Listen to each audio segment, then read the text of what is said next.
നിങ്ങൾക്ക് എന്താ അർത്ഥം മനസ്സിലാത്ത? ഹാ ഹു ഹി ആണോ? കേട്ടോ, ഹാ ഹു ഹി ഹൈ, ഹാ ഹു ഹി ഹൈ. അത് ഞങ്ങളെ നേതാക്കന്മാരായ ഔലിയാക്കൾ ചൊല്ലിയ ദിക്റാണ്. ഔലിയാക്കൾ എന്ന് പറഞ്ഞാൽ ആരാണ്? അവരെ മനസ്സ് പൂർണ്ണമായി അള്ളാഹുവിൽ ലയിച്ചവരാണ്. ആ ലയിച്ച മഹാന്മാർ ഇവിടെയുള്ള ദുന്യാവിലുള്ള സൃഷ്ടികളെ ഒന്നും അവർ വില വെക്കുന്നില്ല, അവരതിനെയൊന്നും കാണുന്നില്ല. എന്നാ എന്തുകൊണ്ട്?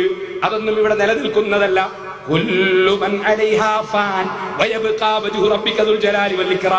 നിലനിൽക്കുന്നവൻ അള്ളാഹു മാത്രമാണ്. അതുകൊണ്ട് നശിച്ചു പോകുന്നതിന് അവർ നിലനിൽപ്പ് കാണുന്നില്ല. അത് ഉള്ളതിൽ തന്നെ പറയാനില്ലെന്നാണ് അവരുടെ വാദം. അവർ പറയും ഇതൊന്നും ഉള്ളതിൽ പറയാനില്ല, യഥാർത്ഥത്തിലുള്ളവൻ അള്ളാഹുവാണ്. അതുകൊണ്ട് അവർ പറഞ്ഞു ലാ മൗജൂദ ഇല്ലല്ലാഹ്, അല്ലാഹുവല്ലാതെ യഥാർത്ഥത്തിൽ ഉള്ളവരില്ല. മറ്റുള്ളതൊക്കെ അള്ളാഹു ഉണ്ടാക്കിയിട്ടുണ്ടാകുന്നതാണ്, അള്ളാഹുവിനെ ആശ്രയിച്ച് നിലനിൽക്കുന്നതാണ്. യഥാർത്ഥത്തിലുള്ളവൻ അള്ളാഹുവാണ്. ആ അള്ളാഹുവിനെ സ്നേഹിച്ചിട്ട് അവർ വിളിച്ചു യാ ദാഇമു യാ ദാഇമു യാ ഹു യാ ദാഇം.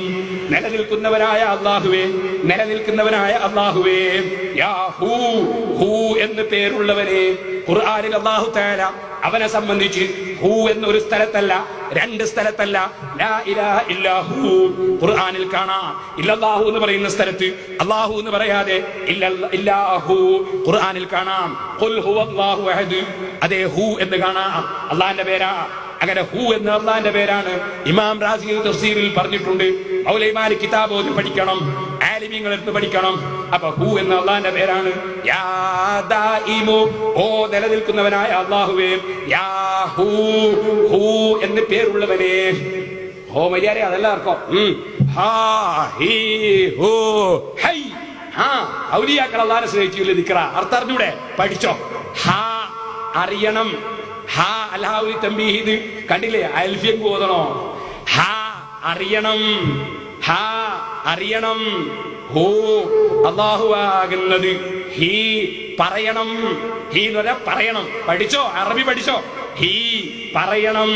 ഹൈ, അല്ലാഹു എന്നും ഹയാത്തുള്ളവനാണ്, ഒരിക്കലും മരണം സംഭവിക്കാത്തവനാണ്. ഔലിയാക്കൾ അല്ലാഹുവിനെ സ്നേഹിച്ച് പറഞ്ഞതാ ഹാ ഹു ഹി ഹൈ. ഹാ അറിയണം, ഹു അല്ലാഹു തആല, ഹി പറയണം, ഹൈ അല്ലാഹു തആല എന്നും ഹയാത്തുള്ളവനാണ്. മൗലവി അർത്ഥം വെച്ച് ഹാ അവള്, ഹു അവന്, ഹി ഇവള്, ഹൈ ഹയാത്തുള്ളവനാണ്. അല്ല മൗലവി, നിങ്ങളെ മനസ്സിൽ എപ്പോഴും അവളെ പള്ളിയിൽ കൊണ്ടുവരണോ, അവളെ ഓഫീസിൽ കൊണ്ടുവരണോ, അവളെ സ്റ്റേജിൽ കൊണ്ടുവരണോ, അവളെ റൂമിൽ കൊണ്ടുവരണോ, ഇതാ ചിന്ത. അപ്പൊ ഏത് ഹാക്കും അവള്